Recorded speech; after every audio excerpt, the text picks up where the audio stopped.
kolejna inspiracja dla dużych i dla małych, czyli jajeczna rodzinka.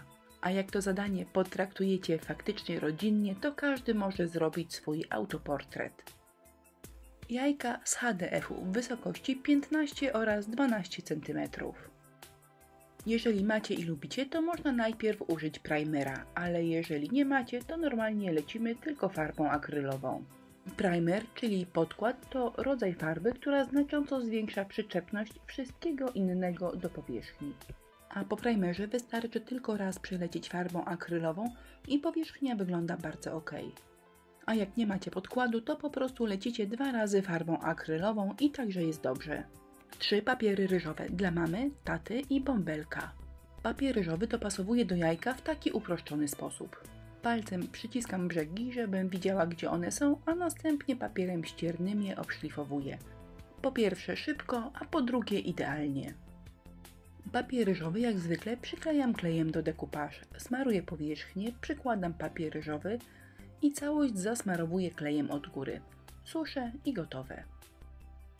No właśnie, jajka sobie schną, a ja mam trochę czasu, więc zabiorę się za przygotowanie łapek i dzióbków. Z papieru przygotuję sobie szablon, żebym potem wiedziała, co wyciąć z glinki. Dla dużych jajek większe łapki, a dla mniejszego troszkę mniejsze. Będę lepiła jak zwykle z glinki super lekkiej, bo ją bardzo lubię, ale jeżeli macie ochotę, to można to zrobić nawet z masy solnej. Nic trudnego, po prostu wałkuję masę i wycinam te kształty, które przed chwilą przygotowałam sobie z papieru. Zanim te kształty zaczną ozdabiać, muszą wyschnąć mniej więcej z 2 godziny, więc znowu przechodzę do jajka. Jeżeli lubicie mocne postarzanie, to brzegi jajka można ponacinać. Ja uważam, że wygląda to świetnie. A w dalszej części filmu pokażę Wam, jak te nacięcia wyglądają już po pomalowaniu. Przed malowaniem, jak zwykle, jajka zabezpieczam lakierem akrylowym matowym. Jak wspominałam na początku, jajeczny pomysł jest dla całej rodziny, więc nie ma opcji, żeby ktoś powiedział, że nie potrafi malować albo że nie wychodzi mu równo.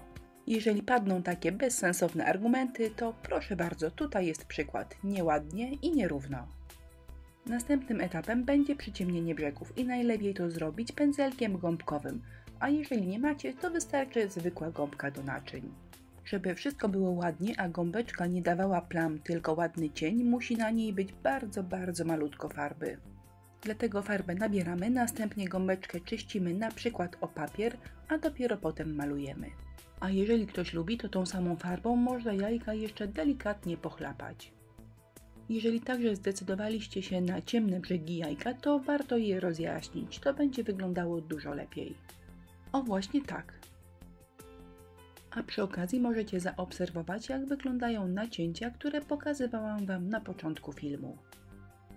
Ja takie efekty lubię, po prostu bardzo mi się podobają i nic na to nie poradzę.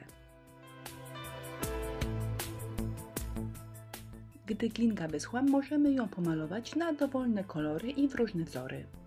Nie warto z malowaniem glinki się spieszyć, bo gdy jest niedoschnięta, to może Wam zacząć się rozłazić pod wpływem farby akrylowej. Ja pomyślałam, że jak zwykle pięknie będą się na łapkach prezentowały kropeczki. A robię je wykałaczką.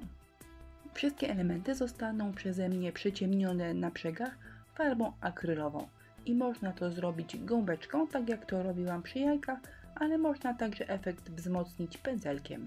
Oczka maluję mazakiem niezmywalnym, tak zwanym foliopisem.